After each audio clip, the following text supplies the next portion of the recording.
ഗേറ്റിന് പുറത്ത് തന്നെ വീടിൻ്റെ ചാവി വെച്ചിട്ടുണ്ട്. അവരതിനൊരു കോഡും തന്നിട്ടുണ്ടായിരുന്നു. അത് ടൈപ്പ് ചെയ്യുമ്പോൾ ആ ബോക്സിൽ നിന്ന് ചാവി കിട്ടും. ഞങ്ങളുടെ കൂടെ വേറും ഉണ്ടായിരുന്നു. ഈ വീട് വന്ന് ആദ്യമായി കണ്ടപ്പോൾ തന്നെ ഇത് മൂവിയിലൊക്കെ കാണുന്ന ഒരു പ്രേത കുടീരമാണോ എന്ന് തന്നെ തോന്നിപ്പോയി. പുറത്ത് തന്നെ ഇരിക്കാനുള്ള ചെറിയൊരു ഗാർഡനും അതിൽ 3-4 ചെയറുകളും എല്ലാം ഇട്ട് അതും മനോഹരമായിരിക്കുന്നു. ഇനി നമുക്ക് വീടിനകത്തേക്ക് പോകാം.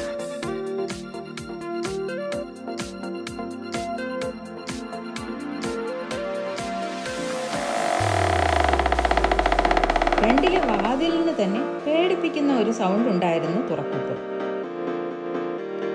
നമ്മൾ അങ്ങനെ അകത്ത് വന്നു. ആദ്യം നമുക്ക് മുകളിൽ എന്താണെന്ന് നോക്കാം. താഴെ 2 ബെഡ്റൂം മാത്രമേ ഉള്ളൂ. മുകളിലാണ് ലിവിംഗ് റൂം, കിച്ചൺ അങ്ങനെ മുതലായവ ഉള്ളത്. അതുകൊണ്ട് അങ്ങോട്ടേക്ക് പോകാം.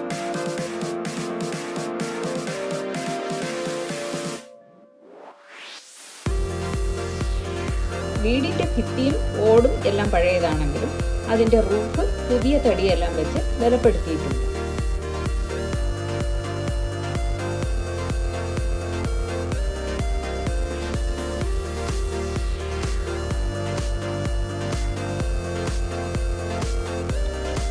UK-യിലുള്ള ചെസ്റ്റർ സിറ്റിയിൽ നിന്ന് ഒരു 18 മിനിറ്റ് ഡ്രൈവ് മാത്രമേ ഉള്ളൂ ഇങ്ങോട്ട് വരാൻ.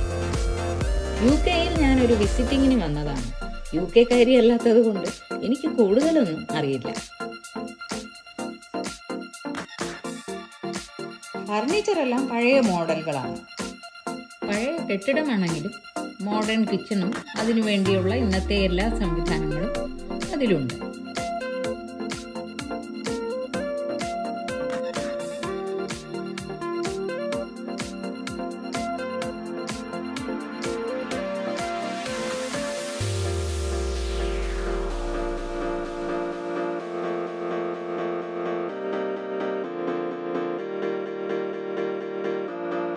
ഈ വിൻഡോയുടെ അടുത്തൊരു ടെലസ്കോപ്പ് വെച്ചിട്ടുണ്ട്.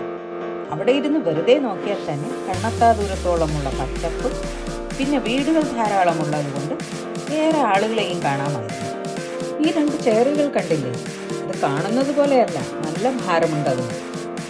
കാണാൻ സുന്ദരമായൊരു വീടാണെങ്കിലും ചെറിയ രീതിയിലൊരു ഭയപ്പെടുത്തലൊക്കെ ഉണ്ട് ഇതിന്. മൂവിയിൽ കാണുന്നത് പോലുള്ള ചെറിയ ചെറിയ പാവകളും ലൈറ്റിങ്സും അതുപോലെ ചിലതെല്ലാം. വരൂ, ഇനി നമുക്ക് താഴെ എന്താണെന്ന് നോക്കാം. ഇത് മാസ്റ്റർ ബെഡ്റൂം. കണ്ടില്ലേ, ഈ ടേബിൾ ലാമ്പ് കണ്ടില്ലേ? ഇത് എത്രയോ പഴയ മോഡലാണ്. ഈ ബെഡ്സിന്റെ ആ സൈഡും ഈ സൈഡും വെച്ചിട്ടുണ്ട്.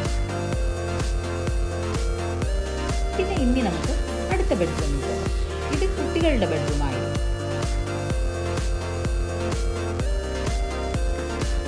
ഇതിങ്ങനെ കാണുമ്പോൾ അവിടെ എന്തോ ഒരു സംഭവം ഒളിഞ്ഞിരിക്കുന്നു. അവിടെ നമുക്ക് ഇതെന്താണെന്ന് നോക്കാം. ഇത് ഒരു സീക്രട്ട് റൂമാണ്. നമുക്ക് അതിനകത്ത് എന്താണെന്ന് നോക്കാൻ വരും.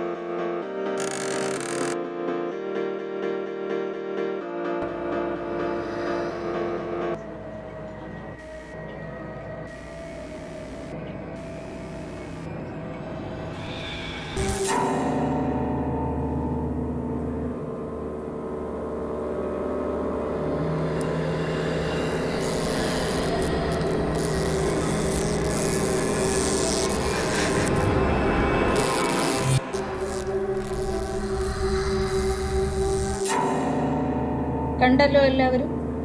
ഇനി നമുക്ക് പോകാം. ഈ സ്വിച്ച് കണ്ടോ? ഇതൊരു പഴയ മോഡലിലുള്ളതാണ്. നിമിഷങ്ങൾ മണിക്കൂറുകളായി, മണിക്കൂറുകൾ ദിവസങ്ങളായി, അങ്ങനെ 2 ദിവസങ്ങൾ ഈ സുന്ദര ഭവനത്തിൽ ഇരുന്നിട്ട് ഞങ്ങൾ വിടവാങ്ങുന്നു. Good bye.